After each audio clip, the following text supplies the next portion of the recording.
Good morning, afternoon, and evening, everyone. Welcome to the Game Week 16 pod of the FPL Wire. I'm your host, Zoph. Pras couldn't be with us today. I'm sure many of you in the chat will be turning off hearing that, but don't worry.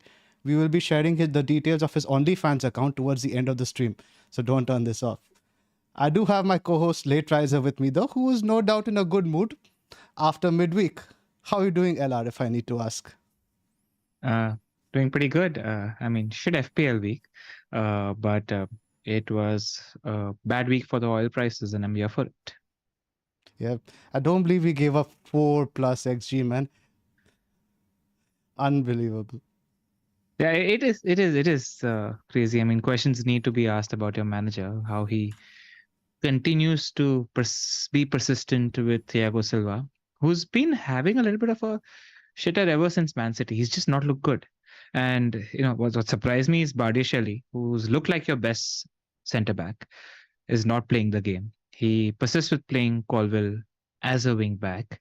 There are some selection issues there with Pochettino, I reckon, because I think you could have avoided this. And I mean, I feel like when it comes to your club, the talent is there. I mean, you're sitting on an Enzo Casido midfield. That's supposed to be world class and not League 4 XG. Like the talent is right there. I mean, what's just generally curious in terms of how you feel about Pochettino? Is it just a question of time, etc.? Where are you with your stance on him at the moment? So I have this image up on the screen. It was uploaded by Feroz, a Chelsea fan, and this is pretty much summarizing how I felt at the start of the season. You felt, yes, optimistic, things need time. Then we have a few good results, we are back. Then we lose games like that. We give up XG. Then we do 4 against Man City. Then we have the Newcastle result. So I don't even know where I am on the timeline now. Probably somewhere towards the lower end of it, towards the it's over for real thing. But we have some good fixtures coming up. And the funny thing is, the whole theory, we are thinking that we are better against the good teams. And now we're actually playing some of the easier teams. I don't know what's going to happen, but it's difficult. Every week, you don't know. We are as Jekyll and Hyde as it gets. Yeah, I mean, I think this graph would apply to my club as well. Man United pretty much had the same sort of yo-yo season, except I think we've probably been very You're in factually. 6th, man.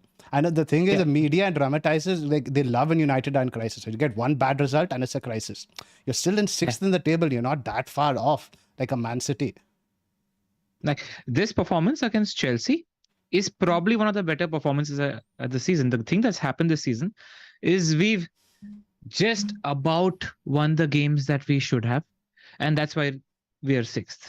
Against any team that is supposed to be in the top half of the table, we've been pummeled, except for Chelsea, for example. So that's the case of the season. So I don't think, except for this week, it's a cause for optimism because he got rid of Rashford and Marshall after the last game, and my God, I just hope he persists with that.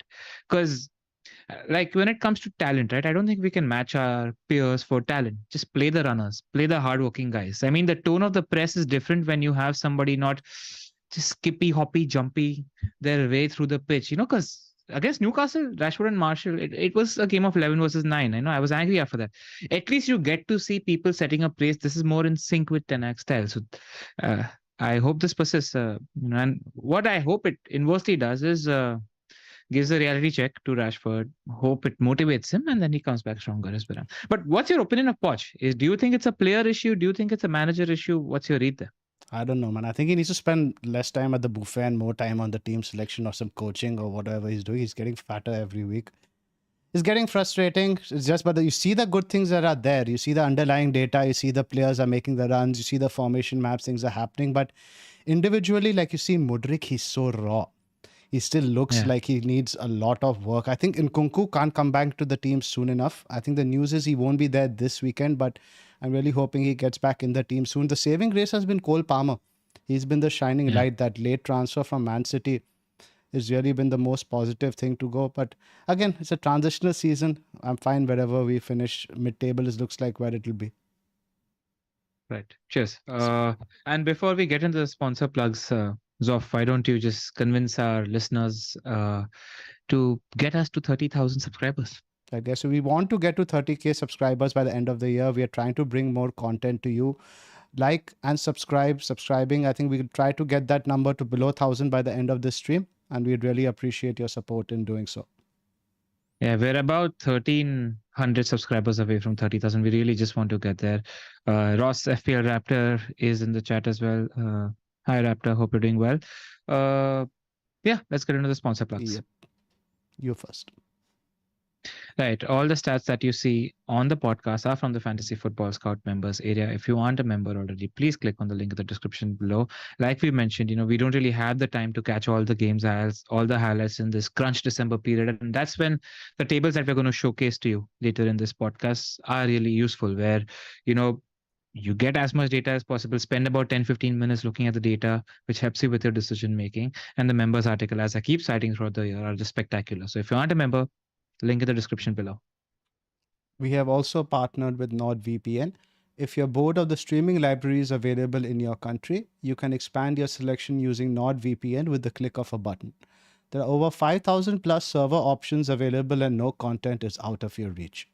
Privacy is a big deal too for all of us as well.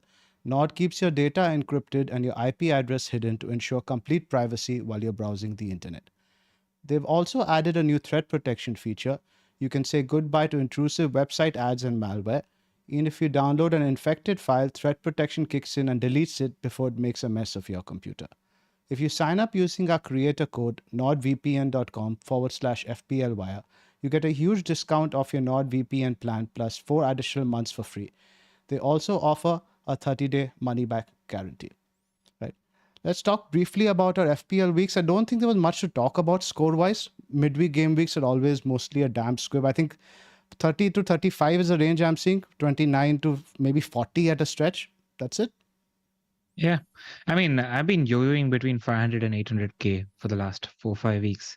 But I'm still surprisingly not too worried. I feel like the points will come. I feel like it's crux. I'm really enjoying the game, no matter what my place Are is, you? because of the... I'm surprised you I are am. because the template now seems to be getting stronger and you're someone who generally once there's a template form gets a little bit annoyed. The template might be strong, but like I mentioned on the pod the previous week, the options to compete with the template aren't weak either. So I feel like whereas if you are template and let's say I'm 2 million and I'm chasing somebody who's 50 points ahead of me, I think there are options outside of the template that can do well. So that's where I stand with my perception of the game. Whereas, earlier we had the fixture schedule sort of dictating our moves. Here there are more options. Like when we talk about Mbeumo replacements, everybody's going Palmer and Gordon, and rightly so, good picks. But if you choose to go outside of that pool of 2 players, I think there are some options where you can make your mark. Cool. Let's talk about some of them, and that's probably the topic we should open with. The Mbeumo Yeah. replacements. For those who don't know, he's damaged some ankle ligaments, so we do expect him to be out long term. Even if it is 2 to 3 weeks, he recovers faster than expected. There's the AFCON later. So he's pretty much a very easy sell for your teams. There's no question And about for that. those of you that were potentially waiting for a game week 20 double, I hear from the reliable Planet FPL that it looks like there isn't going to be a double game week for Brentford and Man City at the moment. So, keep that in mind while you're making your transfers as well. Right.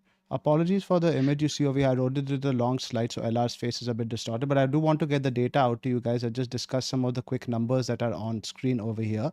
We sorted them out by NP, XG, and this is over the last 6 game weeks, LR? Last 8 games, ever since Palmer played his first 90 minutes, and this is per 90 data. Cool. Do you want to just talk us through some of the notable numbers over here? So the numbers when you're talking about this image, 1 second, let me just pull that image out. I'll enlarge it over here so everyone can just see. I have it in front of me.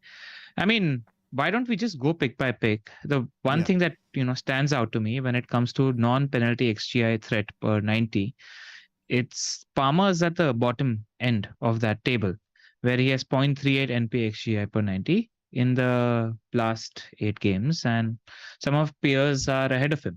Now, there are not many players that are owning both Gordon and Palmer. Zoph, do you think it's auto? If you don't own one, go the other and set your team up with Gordon and Palmer. And if you don't own one or the other, which one do you go for first? So I think Palmer is a bit of an easier auto because with Newcastle now, there's some complications coming in terms of selection. Because let's say Dubravka, we say, is a no-brainer pick. You might want Trippier in your teams very soon. Some people already have Lascelles, some have Isak, so it becomes a little bit trickier. That's a factor that really you have to consider with Gordon because you do want to keep room for Trippier, especially when you have that money free, right? These guys, when they go to AFCON, Asia Cup, and all that stuff. So in that sense, I think Palmer is an easier pick and the fixtures are also good for longer term. He's cheaper, he enables upgrades elsewhere. But in terms of the team and the terms of the pick and an outright, I think it would be probably 60-40 in favor of Gordon, despite Newcastle's little bit Jekyll and Hyde when they have a midweek game. I think the team is a much more functional, much more complete team. You see the player also, he offers a bit more in open play, but there's not really that much to split them. I think they're both good picks, which would make sense to get both of them. If you're looking at XG per 90, Gordon's is double that of Palmer. And I'm talking about NPXG. But Palmer sort of semi-compensates for that with the presence of penalties as well. That's my issue. with Palmer. I've been trying to think, is it just that everybody's getting Palmer, which is why I'm not really attracted to him as a pick? And the answer is probably yes. If you think about the check boxes, Palmer takes all of them. Plays in the front 3/4 for a pick, for a decent team in attack. Whatever you might have to say about Chelsea defensively, they've done decently well in attack, scored some goals. Uh, has incredible fixtures. That said, fixtures are something where you can narrate a different kind of a story, right? I mean, let's look Right. at Chelsea's fixtures. Everton away, don't think it's an easy fixture these days. They're It's doing definitely really not. well. Yeah. Sheffield United at home, fair enough, good fixture. But again, Chris Wilder has gotten them a lot more organized than they used to be. Then you've got Wolves away. Wolves again away. I don't think it's an easy fixture anymore. It's not like a 3-4 goal fixture. You're probably, when you're thinking about Everton away and Wolves away, would you be surprised if in these two games Chelsea scored 2 goals? I don't think you'd be surprised because they're tight defenses, especially at home. So that's something to monitor. And then you've got Crystal Palace at home, Luton away, and Fulham at home. These three are a really good chunk of fixtures, especially Palace now.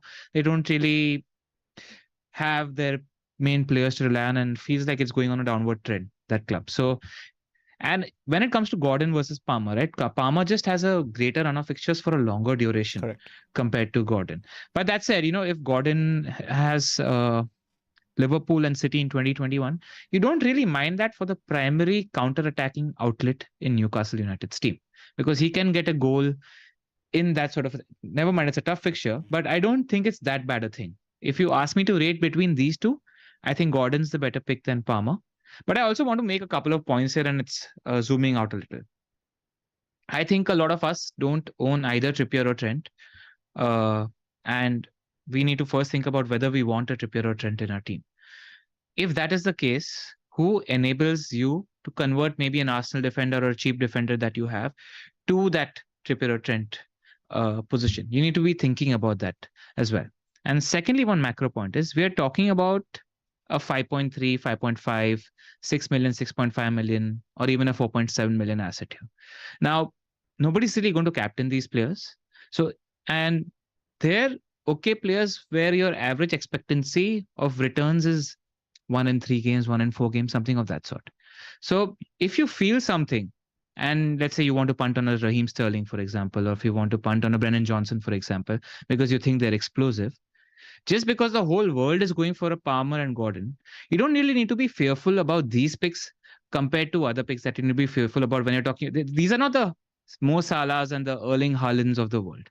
If you're feeling something and if you want to go against it because you feel like, what, Gordon's open play threat isn't actually good.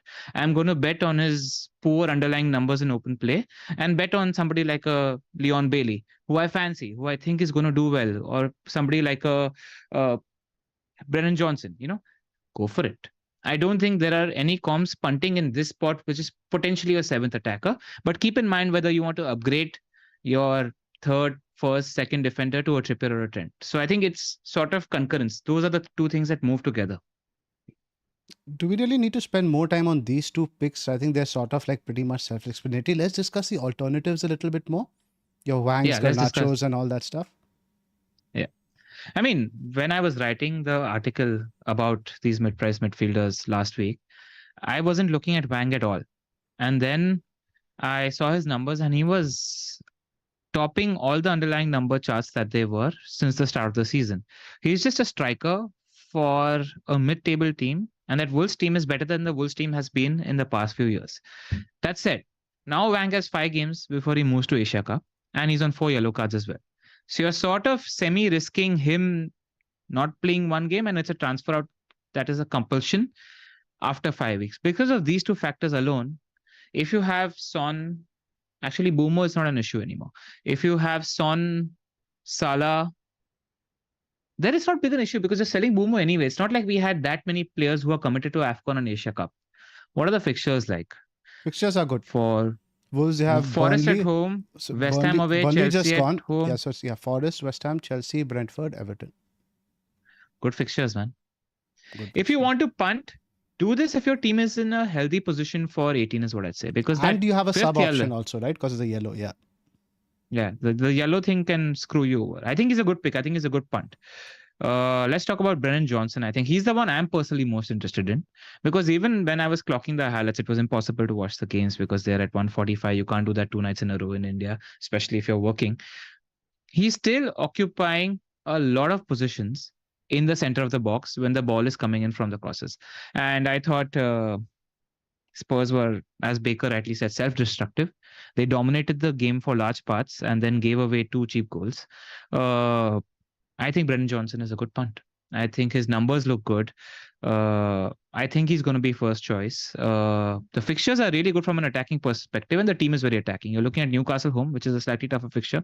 After that, you got Forest away, Everton home, Brighton away, Bournemouth home. Like I like these 4 fixtures. If you want to punt it, and this is the player that I'm likely looking at the moment, I don't think it's a problem. What are your thoughts on Johnson? Yeah, Pras has been championing BJ ever since he got Wood. But then with Richarlison now back in the team, do you think there's some sort of rotation there with Lo Celso, Kulusevski? Because Kulu went on the right again. Kulu wasn't your number 10 last night. There could be potentially rotation, but he's got the upside. Does he have like a double return on him in a game? In my opinion, he does, especially given the team, especially given the positions that he's occupying. Look at the shots that he's taking from. All of them are near around the box. If you look at Palmer's shots on these shot maps here, a lot of them are from the fringes of the box. That said, I do want to cite one game that Cole Palmer played. And, when we're looking at the data that we looked at when we're comparing all the 7 million minutes, the last 6 or 7 games for Chelsea are really, really difficult fixtures. So they're going to be easier fixtures now. So those underlying numbers should improve because of the opponents that they face. Their side is sort of low blocks where you expect, my problem with Palmer is that he never really sprints into the box. So if on the counter, I expect Nico J or Sterling to get the points and not Cole Palmer. But I am thinking about Chelsea when they played a deep block, and that was against Brentford. And Cole Palmer absolutely ran that game. I think he came away with a goal and an assist from that game, if I'm not mistaken. No, Brentford was 2-0, we lost. Yeah, but he still dominated that game. If I don't, yeah, he created that's a ton correct, of. But we didn't win. Yeah, you didn't win. Sorry. So the point is that if you're thinking about Chelsea against low blocks and Chelsea maybe getting 60-65% of the possession, Palmer's going to be in and around the box, sort of like, and think about Odegaard versus deep blocks. That's the sort of comparison that maybe you need to make for a Cole Palmer who might do well in these games. Correct. Yeah, but like you look at the shot map tells a story, man. Wang, you can see how close he is playing to goal. He has like a couple of shots in the 6-yard box. All the shots in the XG areas are very good because even Johnson, you see some of those shots are out wide. Shot location is very good, but again, with 4 yellow cards and so much stuff coming up now with the schedule, and I don't think my team can handle it. And like you said, having the Mbeumo out means that the load of transfers during the Asia Cup and AFCON time is going to be a bit less, but you don't know what's happening, right? Because of the schedule. You're having injuries every week. You're just having to react. Like last week, we moved for Dubravka. This week, we are moving for the Mbeumo injury. Who knows what's going to happen again next week? And then again, you have the midweek program. Booking in a transfer to me feels a little bit concerning. And Wolves didn't actually play that well against Burnley. I agree with you. I feel like, if you're dodgy about Palmer's open play threat, which is going to improve against the deep blocks, Gordon's sitting right there. I just see no problems with Gordon as a pick, except for fatigue. That said, it's a young guy doing really well. Had a really good chance against Everton in the second half as well. Just see no problems with that Gordon pick, unless you want to go Trippier and are already committed to Newcastle. With Gordon, long term, I think it might have some rotation coming in with Harvey Barnes coming back into the team, Wilson getting fitness, and they can play Zach Wilson together. But I do think at least up till like, let's say this side of the winter break, up to like game week 18, 19, 20, etc., he's an absolutely great pick. Yeah. If I had to really call out one player that might break out in the next 5-6 weeks, it's Leon Bailey. I thought he was phenomenal against Man City. He's been really good in the last 2 or 3 games. That said, he's still competing with the Diaby, the likes of Zaniolo, who shouldn't be near that first team, and Ramsey are still hanging around that team. But Leon Bailey is just playing really, really well. We saw that his NP XGI per 90 numbers are really, really good. And the fixtures are turning good really, really fast. We're talking about Arsenal at home, which is tough this week. But after that, you have Brentford away. Brentford are a team that are suffering with a shitload of injuries at the moment. They have no outballs now, especially with Mbeumo. No outballs. Yeah. Post that is just really good. Sheffield United at home, United away, Burnley at home, Everton away, Newcastle at home, Sheffield United away. Just a bunch of great fixtures for attackers. And does a team that absolutely dismantled Man City and had 22 shots against them need good fixtures? They're just a good attacking team. If you're going to ask me a punt that you're looking that nobody else is looking at, I'm calling out Leon Bailey. I think he's a good shot. Just the cons are that he's injury prone, expect the odd benching because he's got a lot of competition and 60-70 minute subs. Yep. I do. And the thing is, he's a very form player. And Emery has actually gone on to say that he's going to play again this weekend. But again, so many options in that team. One bad performance is all it takes. And I'm a little bit wary after being burnt a couple of times last year, I think. So I think the Dallard pick obviously is there with like the first two guys we discussed. But let's talk to me about Garnacho now. At 4.7, he possibly is the easiest one to allow you upgrade some elsewhere, right? Because see, let's be realistic. McTominay isn't going to play Chelsea every week. I don't think he's really a pick we can bring out to. But Garnacho, this could be his breakout season. It could be his breakout season, but he's a young guy. He's competing with Marcus Rashford for that position on the left, who is somebody Erik ten Hag loves. Right now, the left wing first choice spot is his. But for a young guy to maintain these levels of consistency, how easy is it? I don't think it's easy. It's difficult to maintain these levels week on week. So, one or two bad games and Marcus Rashford comes straight in. As long as but you don't really, do you need to worry about that, about a player that's 4.7 million? You want to take that punt? Take it. But it could easily be a transfer out in 4 weeks, or it could be easily a pick that all of us want to gravitate towards in 4 weeks. That's the range of this pick. And even when it comes to returns, right? He does a lot of good work. He's good on the eye, etc. But like 3 or 4 times you will see him shooting into a defender, etc. as well. He still doesn't have that finesse of a finished 22, 23-year-old player. You could fluke a game or two where he gets a double return. United don't really have games where they're consistently having 4xG also. I mean, we are a 0 goal difference team at the moment. And that's the reality of our position at the moment. So yeah, there are risks. If it enables a Trippier or a trend that you really want, as an enabling pick, it's fine. But just, amend your expectations. Yeah, I like him if you're planning to move to a back four, especially, right? You put him as a guy you won't necessarily play every week, play him in a nice home fixture, something like that. Yeah. But as a play every week, 7th mid, it feels a bit dodgy. He has 2 good performances against Bayern and Liverpool. And if Ten Hag actually starts him in the money game ahead of Rashford in the Liverpool game, then we're talking. And he does well in that game, then we're talking. Before that, I wouldn't feel the confidence just yet. Because it's Marcus Rashford, right? And as terrible as Marcus Rashford is... But that's more of the right thing, right? Because ultimately Rashford's now competing with Anthony, because in the last few games, Garnacho played on the left, Rashford played on the right. Yeah. Yeah, he is. But 2 shitters and Rashford's preferred position generally is left forward, right? So that's the thing that you're worrying about. Does Ten Hag think about maybe again, traditionally targeting Trent side has worked for him. Does he do that again with Rashford? I don't know. Right now, his first choice, that spot is his. It depends on how you rate the player and how much you judge him to play. I could be looking at him if I want to enable an upgrade from Gabriel to Trippier easily. Like, I think it's keeping that premium defender in your mind is something you need to think about. You're talking about Scott something, McTominay? Yeah. I do want to talk about McTominay because Ten Hag did mention, if you can go back to the... Yep. What's happening? Look at his shot map. It's absolutely fabulous. Like, he had 1.88 XG against Chelsea alone. The reason this is happening, and I think Ten Hag is going to persist with Scott McTominay for a while, is that Holland is occupying a defender or two. That's just leaving space for McTominay to get balls free. And now we do have Shaw doing good work with Garnacho on our left-hand side. So our left-hand side isn't as useless as it used to be. So it's a decent punt because he's got 5 goals this season and he's done well in Europe also when it comes to goal scoring. So he isn't a full dud. Just one thing though, Mason Mount isn't far away from fitness. I think he might be in the squad this week. And he's essentially competing with McTominay for that spot.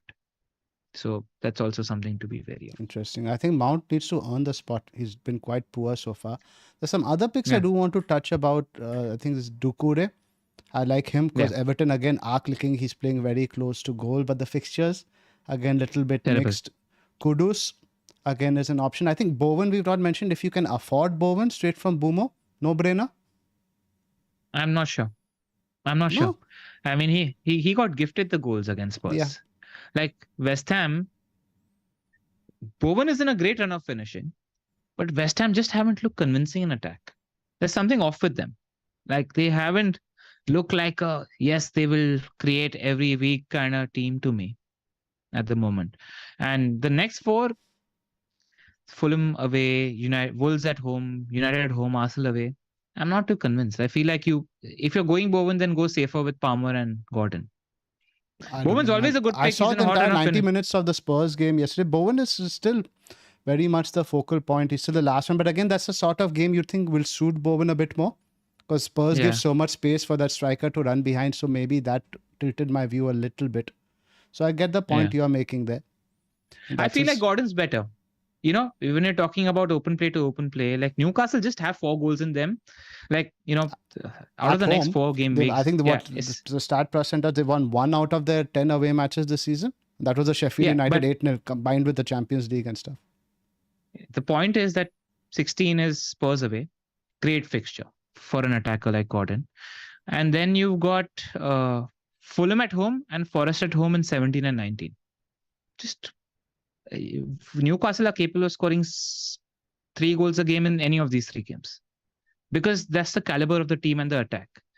That's why I just think Gordon is there for the taking. I'm talking myself into just not overthinking this and getting Yeah, Anthony Gordon. see, the simple picks are your Palmer and Gordon, but we do want to look for something different. And another pick that we really have perhaps not given credit to enough is Douglas Luiz. He's been ticking along for Villa. What are your thoughts there? His stats were really good. And as you can see on this list, also the stats are really good.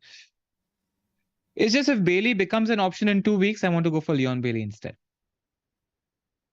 Is where I am. I don't think I think Ah, Douglas Luiz is a very much like your Mbeumo type fish and chips. And keep in mind again, he's on 4 yellows, and we should perhaps I'll just go back to this really quick.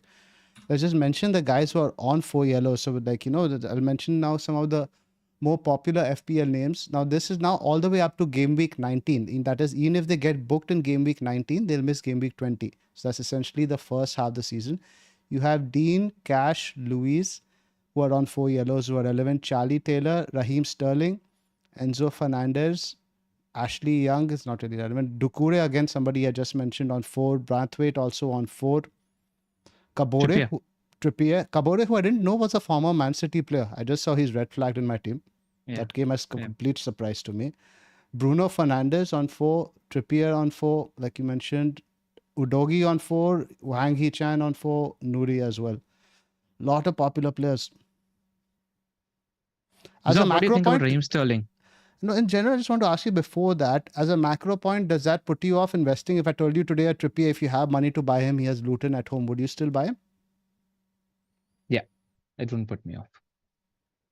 We've learned our lesson with Diego Costa, I think. Yeah. Just Hangry Wang has been on 4 yellows for a while now and has had a couple of goals after that. So I think it Douglas probably Luiz has been on 4 yellows since game week 10, if I'm not mistaken. yeah. So yeah, that's the thing. It just wouldn't put me off. So yeah, I think Douglas Luiz is an option, but again, I like my players to have a bit more open play potential. If you want to go there, I wouldn't necessarily put you off, but I think the other guys are just better picks, man.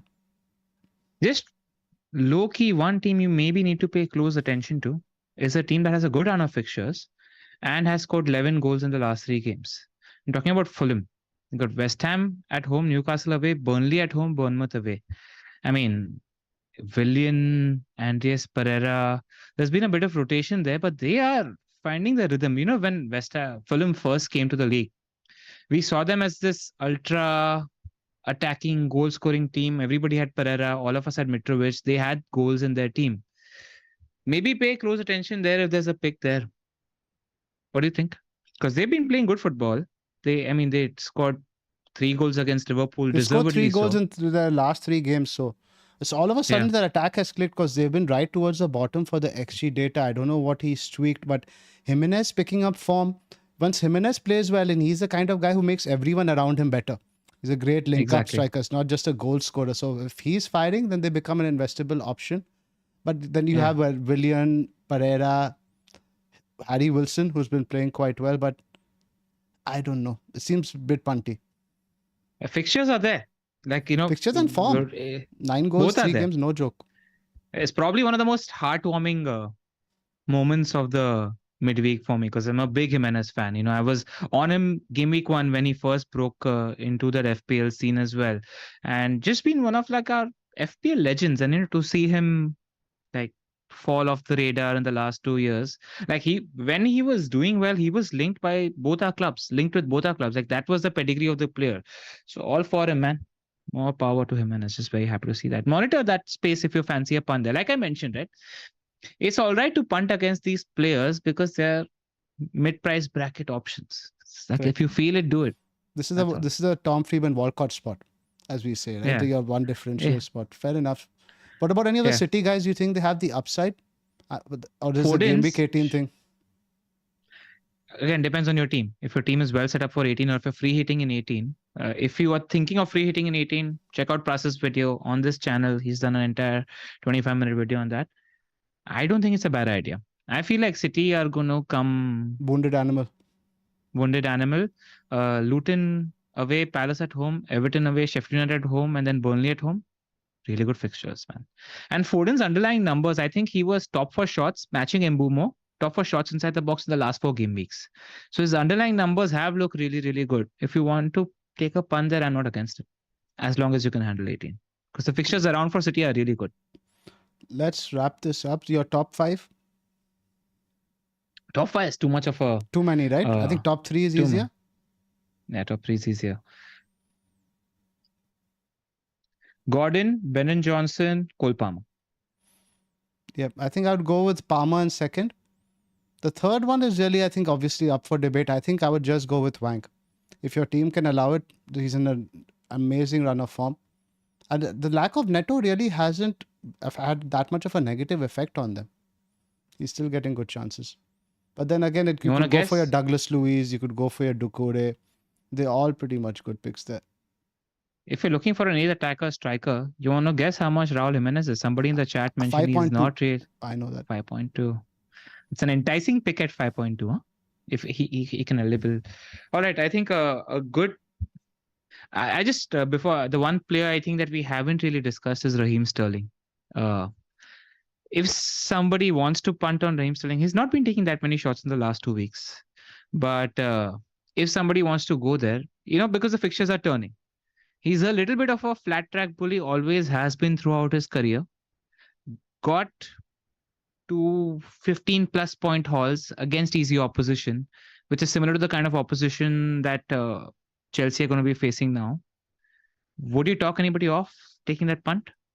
Full disclosure, if you're watching the pod for the first time, I'm not a Raheem Sterling fan. So I might be a little bit biased in that such. Now, Nkunku isn't expected on the squad this weekend either. It seems to be taking a bit longer than we expected because before the international break, Poch was indicating he's going to be in the squad. So I think they're being a bit cautious. I don't know how we are going to set up when Nkunku comes into the team. The general fans feeling is going to be at the expense of Jackson, in which case it would be only good for Sterling. Nkunku's link up is very good. It allows Sterling to drift in inside. He's taking a few free kicks, which I didn't know he had in him. So I wouldn't necessarily put anyone off, but I think Palmer will get you a similar potential at a cheaper price. Just those that are listening, Zoph just giving an okay, not saying a hard no is enough for you to go for that punt if you're feeding him. Because this guy has pedigree to double, triple return in a game. Like that's something you can't take away. He's been a 20-25 return a season player for City. I mean, but that was for City, but he's just got that pedigree and he's shown it this season also with, you know, some 15 plus scores. So if you fancy it, I wouldn't put you off it. The chat is mentioning the analytics replacement for Mbeumo from all the algos is Douglas Luiz. Interesting. Penalties, man. Penalties, consistent minutes also, right? Yeah, consistent. That's what the algos like. Algos like. Right, let's dovetail into the premium defenders. Firstly, If you don't own one, just objectively, who do you prefer? Trips or Trent? Trippier. Trippier. Like the one thing about Trent that I do want to say now is the next 4 home games are United, Arsenal, Newcastle, and Chelsea. And then Like, they play Arsenal soon after that. They play, I think, in the next 6 games, they play Arsenal the second time, as well as yeah. the tail end of that. So like that's the thing. You feel Alisson's missed the back, boat, though. right? The thing with Trent now, Yeah. it feels like you've sort of missed the boat. Yeah, well, it was the perfect storm because everybody was distracted by Simicas, and they thought that if they had one Liverpool, because there was a little bit of Trent chat before the wildcard or around the wildcard time, and just then Simicas as a pick opened up. Yeah, and I I feel remember like the guys who went no Haaland. A lot of people, we were mocking them by saying you can get Simicas at like nearly half the price, blah, blah, blah. What do you need the money for? But yeah, Trent has done it, man. yeah, and he could have had more. Like in the last match, put it on the plate for Salah, put it on the plate for Darwin. It could have been a 17, 18 point. That's the thing with players like Trent who haven't shown enough underlying data or elite underlying data because they've got the quality. Similar thing is with Bukayo Saka, right? When I went on my rant about Saka, the one thing that is something I admit is that Saka's got quality. Like even if he didn't have the underlying quantity, these are classy, good players. And Trent has done what he's done by just being Trent Alexander-Arnold. And if you think he's going to continue to do that, step up to the stage, one thing I'm seeing is a little bit coming to the occasion, sort of becoming the leader, big dog in that team now. Because, Salah might not be there in that team for a long time now. Yeah, I'm not against it. But if you can afford it, I think Trippier is the better pick because the fixtures are better for longer and Newcastle is a better defense. Correct. Again, we'll put reminder, the 4 yellow cards with the Trippier, it's fine, man. You ride it out. The returns are going to come. There's a short period which is a bit unfavorable for Newcastle when they have Liverpool, Villa and all that stuff, right around 1920, I think. 1 second, hold on. Huh? Sure. Zoph, you need to continue talking for a second. Just give me a second. Yeah. So Newcastle's fixtures get a little bit tougher from game week 20, and then I think you have the winter break and stuff like that. But let's look at some of the numbers over here we have now for XGI. This is over the last 8 game weeks, I assume. LR sent me this data. Trippier's right on top, 3.22. And Porro is somebody I want to talk about, man. It's been massive blue balls over the last few weeks. I actually watched the entire game last night just for Porro. He's such an engaging player to own. Frustrating, but also exciting at the same time. He had 5 chances created and 5 shots yesterday. I think the last 3 games or 4 games, barring Man City, he's had 0.6 XGI in each of those. Ridiculously attacking, man. And I do think there's an 18-pointer for Porro coming. He's your cheap Trippier and Trent. He's taking all these set pieces, making a lot of runs into the box. Obviously, the clean sheet prospects are looking a bit slim. Like you see over here, his XGI is actually higher than Trent. It's 2.84 versus 2.59. So I think maybe you can get him in this week, next week, few weeks. If you can't afford any of the big guys, I think Porro is definitely one to consider. Yes, Alar, you're back with us now? Yeah, I'm back with you. Sorry about that. Just had to go outside for some book. Sure. So yeah, talk to us more about the defenders. You were mentioning something about Trippier versus Trent. Yeah, I think Trippier is the better pick, and I think that money counts for a lot. If you want to go for Trent, go for it. I have nothing against the pick. Just an absolutely world-class player. But I do share the same missport sentiment. I probably want to jump onto Trent once Son and Salah are off to AFCON and Asia Cup, and we have money to afford him. Yep. I think, but then I've seen people mention that, right? But it's not like those guys will be gone forever. Eventually, you're going to want Salah and Son back. Anyway, that's something to cover for much later down the line. Let's talk in general about investment in defense, and do we need to even bother with the way the clean sheets are coming, right? As a macro point, because by last 2 transfers, one was for Gabriel and one has been for Dubravka, who have basically done nothing over the last few weeks. Should we, and people have fires in defense, should we bother putting those out, or should we focus more on our attack?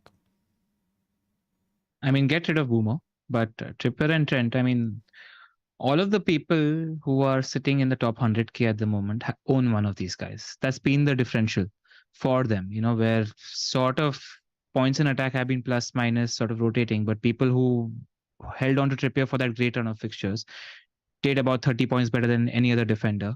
Same with the case for those who own Trent in the last 4-5 weeks as well. So I think it's worth it, especially when we are talking about the enablers for Mbeumo. We spoke about 6-7 picks there. So there are many picks that are decent enablers in attack. So I think it's worthwhile spending money. And even talking about Trippier, right? You've got Fulham at home, Luton away, Forest at home. Then you got Liverpool and City, and then you got Villa, Luton at home, Forest away, Bournemouth at home. There's some really good fixtures if you can just ride out those two fixtures. And Trippier, somebody you play any game anyway, because he's got a corner, he's got a uh, uh, free kick goal in him at any point. And this is just a point about Trent as well.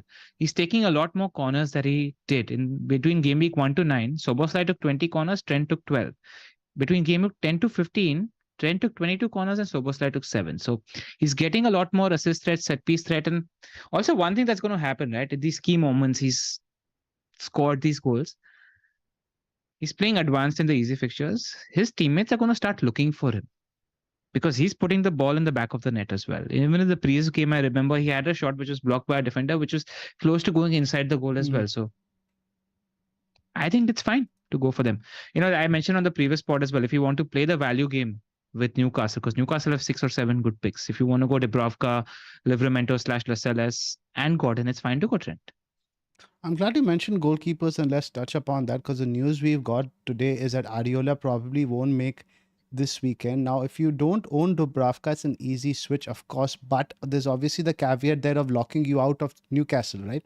A lot of people already have your Lascelles, they might have the Gordon already. If you get your Dubravka, you're effectively locking yourself out of Trippier. So you definitely don't want to do that, right? You want to keep that route open. Who else should they look for outside of Dubravka?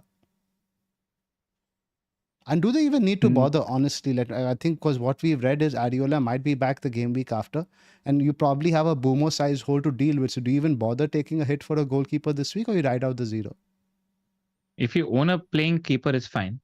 But if you don't own a playing keeper, it's the perfect time to get rid of Areola, because West Ham are rubbish in defense this season. I mean, I was happy to take a hit to do Areola to Dubravka to fund my other boost, because I just don't have any faith in West Ham defensively this season. That's where I am. But if who do you I'm go thinking for? of Leno, maybe. He's got good fixtures now. He's a good mix of good fixtures plus can get saves. If you've got money and Allison is sitting right there. Sanchez, I just don't have faith in, because I think he can get dropped anytime. Like, that's my problem with Sanchez as a pick. I haven't seen enough of Petrovic. In fact, I would say that of the Chelsea back four, Sanchez is probably the most nailed. I wrote a piece today that asked about the Chelsea backline, and I couldn't recommend Thiago Silva because of the fixture congestion that's coming in December. My pick was Colville over Reece James, and we'll talk about James since you own him already. But the rest of the backline is pretty prone to rotation, man. I think you have Badiashile, Disasi, etc. Cucurella, you never know when they'll be in and out. I think Sanchez is pretty safe. One pick I want to mention is Neto. Yeah, Bournemouth have been completely transformed, man. And you sent me this form image also. I want to share that. Over the last, this was 6 matches, Bournemouth have picked up 13 points. It's the same as Villa and Newcastle, and just 2 behind Arsenal. Yeah. Their kicking form, I mean, they played really well against Aston Villa, who are one of the form teams in the league, and that's just an indicator of how good Bournemouth are. 0.6 XG for Villa. They were lucky to score 2 goals. Or clinical, whatever you call it. And I rate Neto as a player. I think he's a good keeper. So if you want to go there, he's a good shot. Good for bonus, etc. as well. I think more so than Sanchez. If you want the high ceiling guys, I think Leno and Neto are probably much higher ceiling. Yep. But Dubravka is just the pick waiting there. Dubravka is obviously the easy pick, but again, you don't want to lock yourself out of the Newcastle guys, man. Yep. It gets very tricky then. Let's talk about Reece James a little bit, because obviously there's a lot of interest over there. Now, what puts me off James right now, you see him benched after 10 days off. It's worrying. What are your thoughts? I have no thoughts. I have him since 3 weeks. Since then, he's given me 2 yellow cards and a 45-minute appearance. And I'm sitting. But you know what's coming next? That means the haul is around the corner, right? That's how the James timeline works. Yeah.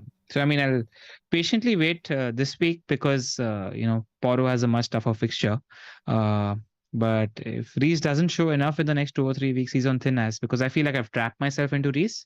I might or might not purposely be shitting on Reece James now, because the week before last, I shat on Arsenal and they've done really well. Last week, I shat on United and they've done really well. So, yeah, Reece James, terrible, abysmal pick. Got tracked myself into a rubbish pick. I expect nothing from him. How do we end Zoom meeting?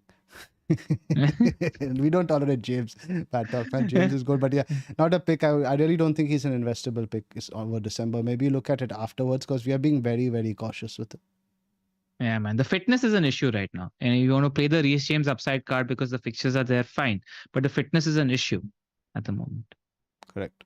Who are the top three defenders now? Today, if you were to like pick a wildcard team, what would be your top three defense? Trips, Poro would be top two. Hmm. And then I'd go for some budget guys. I'd still want the Gabriel in there. I think for sub 5, you're getting the Arsenal guys who are going to be consistent long term. Just a glue pick, set and forget. Fair enough. Fair enough. I mean, I'm considering selling Gabriel to get myself a Trips or a Poro if I can help it right now. Yeah, that's a significant upgrade. I would say like he's the third. Yeah. The fourth one, I would probably start in a Colwell. Fifth one, your Everton like Branthwaite. Or a second Newcastle defender.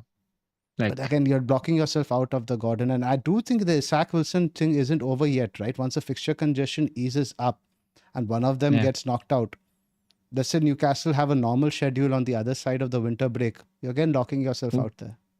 One name I want to mention, Pau Torres. Like, I think Villa are an improving team, even defensively.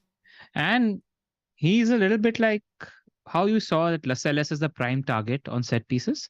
Pau is genuinely the prime target on set pieces. I genuinely see him having 2 shots a week. Only Matty Cash has more big chances than Pau Torres. I think he's an underrated, nailed on 4.6, 4.7 million pick for Aston Villa, who are about to go on a great run of fixtures. Just want to shout that name out as well. Good for bonus. A lot of goal threats, surprisingly. Very high on goal threat. Very good pick. Yeah, he doesn't look like the physical dominating player, right? But just has that eye on those set pieces. Yeah, and he's getting found on those set pieces. Correct. What other topics do you have to cover? Let's just go fixture by fixture and see anything we would want to touch upon. We've already done about 45 minutes. We'll try to keep it short. I think it's 45 minutes. I think we're tight on timeline. Let's effectively keep it under an hour. Yeah. Crystal Palace, Liverpool, anything you want to talk about? Darwin should start forward. Tsimikas should start. I would love that assist. Find it nice to get certain points from Darwin, right? I do think I'll be going back to him, to Watkins now. I think in 17 because Brentford have become a bit worse now without Mbeumo, but it's dependent on what I see this game. Also, yes, when you're replacing Mbeumo, and if you're somebody like me that doesn't have a Watkins and has a Darwin or any other striker, think about the money. At the moment, you need 0.9 million to move from Watkins to Darwin as well. So if you're getting yourself a Trips or a Trent, and if you're getting yourself a Bowen, etc., I think Watkins is above any of these names as a preference and pick, in my opinion. So think about how you're going to shoehorn Watkins in game week 17, 18 onwards. Correct. Captaincy, do you think Salah is worth a shout? Yeah, man, Palace aren't really good at the moment. When Doucouré goes, they always crumble. Yeah. And if I'm not mistaken, Salah historically does really well against Palace as well. Correct. Yeah, and he's been chasing that goal. He's snapping a little bit. I can read Salah's body language. He's a little bit anxious to get that 200th goal on the board. He's not that cool composure of the shot. It's what's on his mind. Yeah. Like, I think it's 60 Haaland, 40 Salah. It's not like a Haaland runaway captain. But I think because Luton at home are tight. Yeah. They do keep things tight. But again, the whole wounded animal kicks in with City. Yeah. We do expect them to do I think I'm likely going to captain Haaland. Yep. But I wouldn't say it's stupid to captain Salah. Definitely. If you don't own Haaland, probably the next best shout, because I don't think you'd want to be going Son against Newcastle, who we do think will be fit. The comments from today, Postecoglou, don't necessarily indicate he's out. And in the post game yesterday, apparently he did a bunch of interviews as per Baker, and he indicated that he would be fine. Yep. Let's move to bus teams. I'm just looking, let's just do the captaincy we've done. I'm just looking anything else. Brighton, Burnley, nothing. United, Bournemouth. What do you think is going to happen in this game? Because Bournemouth is a tough game now. It's going to be an open game and a high-scoring game. I see goals in this game. Sheffield, Brentford, I think Archer as a first sub has just gotten a lot better. I liked what I saw in terms of certain glimpses of potential. They will be a bit better under Wilder. You cannot go lower than they did against the previous manager. I do think we'll see some sort of bounce. If you don't have let's say somebody to sub in for Mbeumo, you've already made a transfer. Archer is not a bad sub this week because Brentford are a bit more ropey on the road as well. I agree. It's a decent play. You have again Wang versus Forest, possibly an outside shout. because Forest are all over the place at the moment. Definitely a team Not to for target. captaincy. Not for captaincy. But Wang owners should feel good this week. Yeah. It was interesting to see that the fans were singing Cooper's name despite They them back him. getting pummeled. They back Yeah. him. We should give a shout out to one of our followers, FPL_asterisk. He captained Trent over the last 2 weeks. Wang feels like the sort of pick he might go for this week. Yeah. Let's just touch upon Villa Arsenal. What do we expect this game to be? Great game. I hope Villa win it. It's going to be so much fun to watch. I think Villa Arsenal will be a absolutely- tougher opponent than City. City are not in a good moment. I think Arsenal during away games, I think this is probably going to be a low scoring 1-0, 1-1. And Arsenal, I feel like just have better players for transition. To take advantage of Villa's high line. Like Jesus, who's in a good moment at the moment. Again, a decent differential for people that went there. A few people from our Discord owned Gabriel Jesus and did well this week. Jesus, Martinelli, Saka, all three of them, just Arsenal attack seems to be in a good space at the moment. So I do feel like they've got a couple of goals in them this game. It's going to be a fun watch. Everton Chelsea was a game I'm not looking forward to. It's bad enough going to Goodison. We always struggle there. Now that they're actually playing well, I'm quite worried about that one. I guess, Luton, Man City, we already discussed captaincy. That's probably the standout. Not much to cover. And Fulham and Tottenham. Fulham, go ahead. Fulham to beat Spurs, West Ham, I reckon. If Areola is fit, are you starting Areola or Dubravka? I know you don't have the option, but would you play in that case? Would you start Areola or Dubravka this week? Start Dubravka. Areola is just a rubbish pick. Fair enough. I don't think he's going to keep a clean sheet, but you obviously at Spurs, save points, etc. are always on the cards. And in terms of clean sheets, again, odds this week are very poor. I'm seeing Brighton with the highest odds, who haven't kept a clean sheet all season at 39%. I don't think they will, because Burnley can play. Even against Wolves, they were decent. Liverpool, similar odds. Brentford at 37%. Obviously, City at 55%, although Luton is not an easy game. I've been very impressed with what they've been doing at home. I don't think there's an easy clean sheet there. But in general, I think it's another week of slim defensive pickings. Yep. Cool. Bus teams? What do you see happening in Spurs, Newcastle? It's very difficult to get a read on Spurs at the moment, because first half, they were very good. I was fully planning to sleep. I saw the first half of the Everton game. Then I thought I'll watch some half of the Spurs game. Porto got the assist early on. So like, fist pumping, it's going to be a good game. This is the Porto 18-pointer. And then the second half, they just completely shut the bed. Yeah. They offered nothing. But again, I see potentially a game for goals. I think talking to you on this podcast has made up my mind on Mbeumo to Gordon. LR 2.0 doesn't overthink these template picks. Yeah. But he's just a good pick. Absolutely. Like the Luton and Forest at home in the next 4 as well. It's 3 good fixtures. Yeah. Draft teams, let's talk about the man with wood first. He's got Areola in goal, Gabriel, Saliba, Livramento, Palmer, Saka, Son, Salah, Mbeumo in midfield, Haaland and Watkins. I think he has 2 options he sent us. He's planning to either, if he does Mbeumo to Garnacho, he can go up to Trippier from one of the defenders. And the other moves, if he goes to Gordon. But firstly, just let's address that. Pras is getting all sexy, man. Again, he's doing the whole Alejandro pick. I was surprised when I saw Pras. I hope he does that, and I hope it comes through. Yeah, getting wood inspires people. Yeah, getting wood does inspire people. He's getting a little sexy, kinky in there. Go on, Pras. I'm all for you. And the other is Gordon, I think, and then after that, he'll probably use the money somewhere else in defense. But I think Garnacho for Trippier could be the move. Yeah. I think especially he wants to because make he does have Chris Wood sitting on his bench. I think Forest, we do expect them to get a new manager as well. Maybe there's a bounce coming there. Yeah. I just think after getting Wood, he wants to make Gordon his Saheli. We leave the translation up in the air over there. This is your team. No, just we let people know that in Hindi, Saheli means friend. Friend. Yeah. Yes, indeed. Your team, LR. Yeah.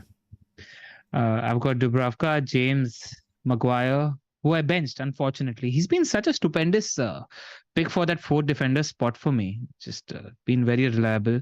Livramento, Son. I'm worried about a Livramento start this week because the fatigue is coming in. And do they have the Champions League game after this? They do. Yeah, so that's a little bit of a worry, because could we see some benchings? We could, because that is the priority now, man. You have to win against Milan at home. Yeah, so that's a little bit of a worry about all. Do you think Gordon gets benched though? I don't think so because he's 2021, man. Same thing with Livramento Yeah, applies, but you do have the alternative in this position with Gordon. They literally don't have anybody they could play. yeah. But Son, Spurs would you? is an intense game. It's like playing against your Leeds Bielsa, right? Physically, is going to take a lot out of you. And they play Yeah. Sunday, Wednesday. Not a very So it's long gap also. Son, Salah, Saka, Mbeumo, Solanke, Haaland, and Darwin. I'm looking at Mbeumo to either Gordon or Brennan Johnson. I'd play Gabriel over Livramento. It's a good shot. It's a decent shot. So Arsenal, it could be a 0-0, man. Arsenal away. Sorry, they had I think conceded 3 goals prior to the Luton game, and they doubled that in one game. And I'm worried about the minutes now. Exactly. Just don't mess around with the minutes there. It's a big game for Arsenal. Back them in. Good shout. And Gabriel, if you think about it, like goal threat is sort of equal for both. Livramento doesn't have the goal threat on the left side. He has a little bit of the assist that he comes in and crosses, but he doesn't really have the goal threat on the left side, I think. I'm thinking about a clip on Monday or Tuesday or Wednesday where you say exactly this. Then we see Livramento kicking the ball at the back of the net. Me starting Gabriel's 1-pointer from Aston Villa scoring 2 goals against Arsenal. And that'll have the subscriber count. It'll have the subscriber count as well, for sure. After the we end that with blah blah blah rubbish. Yeah, absolutely. So now this is my team. I've currently got Areola starting. I'll probably put Dubravka in. Porro, Tsimikas, and Gabriel. I'm excited about Tsimikas this week after the no-show last week. And I do think now the schedule is cleared up a bit. He will start most games now. At left back, maybe the next 5 to 6 he'll miss one. So then you have Salah, Son, Saka, Gordon. I've already done the Mbeumo to Palmer move last night ahead of the price rises. Haaland cap. Darwin. I've got enough money to go Darwin to Watkins easily next week with about some cash left over, 0.5, 0.6. I've got Archer, Matty Cash, and Kabore on the bench. I think I'm going to ride out Matty Cash now till 18. May not start, but again, it's Sheffield United at home. Give him a go that week. No, I don't know if his first choice anymore. I don't, but ultimately in 18, right, worst case, you could get a 1 or 0, right? Ultimately, it's not like anybody's pulling up trees. What the upside, because I don't think he'll go as defensive with your Consat right back against Sheffield United, but he has to survive it till then. He's on 4 yellows. Yeah, I mean, but let's say Darwin goes berserk and scores 2 goals. Then what do you do? Against whom? This weekend? Palace. Yeah. Yeah, but I already have cash, so I'll just keep Darwin that week then. I'll bring Watkins in 18. But even if Darwin hits a run of form, or cross that bridge when you get there. I'll cross the bridge when you get there. Something we've not really spoken about is possibly those guys who can't afford that. You could even sell Haaland to Watkins in 18. Haaland, then when he comes back as Everton away, which is again not that easy, you could buy him back away and buy him back in 20 when you have Salah money, etc. And just hokey that out. Salah money is difficult because the 2 fixtures for Haaland in between are Everton away and Sheffield United at home. So you have to get Haaland. You break the bank in 20 to get him in. So 20. Worst case, if those who don't have Watkins and are worried about don't have a route to get there, Haaland to Watkins cap in 18 is also a perfectly viable option. Because the thing is now, and we haven't mentioned this, double game week 20 is looking increasingly unlikely. Because the timings, the way I think they've scheduled an FA Cup for the same week, I think that Thursday. Plus, we haven't had any announcement yet. So double game week 20 is now looking less likely as the days pass. Yep. Right. I think let's wrap up here because I want to cap it under an hour given the tight deadlines. Thank you so much for being with us. We hope you click the like and subscribe button and get us to needing under 1,000 subscribers after this podcast. And see you next week. See you next week, guys. Any questions, you can send us in the Discord as well. The link is in the description below. It's patreon.com/the FPL Wire. You can join on Patreon and on Discord. Right, it was a busy week. Thank you for following us. We've been doing our best to keep you updated, and we'll be back with you with the normal schedule next week. Bye for now. Cheers.